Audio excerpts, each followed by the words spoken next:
En 1993, il y a eu les accords d'Oslo, qui sont un accord entre l'État d'Israël et l'OLP, et ça a complètement changé la donne dans cette région, en Palestine, en Israël, etc., avec l'autorité palestinienne, etc.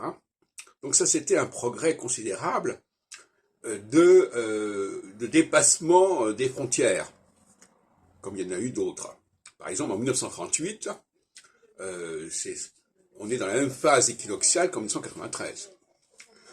Et donc en 1938, eh bien, on modifie les frontières. En 67, on modifie les frontières aussi, également une phase équinoxiale. La phase équinoxiale modifie les frontières, modifie les cloisonnements. Et inversement, si vous ajoutez 7 ans à 93, vous arrivez à 2001, en gros. Et 2001, ben, c'est la fameuse attaque sur New York, etc. Et là, on n'est plus du tout dans le même esprit, parce qu'on est dans une phase solsticiale.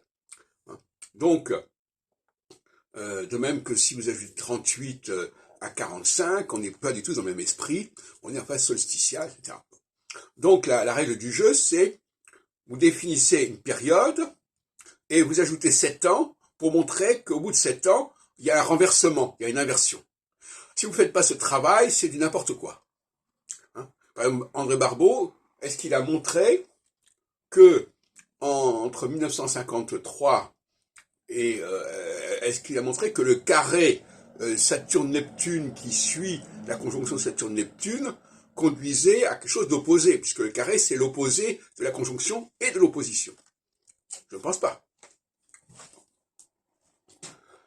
Actuellement, nous sommes en 2023, c'est-à-dire 30 ans après les accords d'Oslo, et nous sommes donc amenés à nous attendre à ce que des accords se fassent entre des populations qui ont des positions complètement opposées, tout comme d'ailleurs dans les années 50, à nouveau, il y a eu une phase équinoxiale, après cette résistance de 1944-45, eh bien, à nouveau, alors, il y a une union qui se fait, une communauté qui se fait entre l'Allemagne et la France, etc., etc.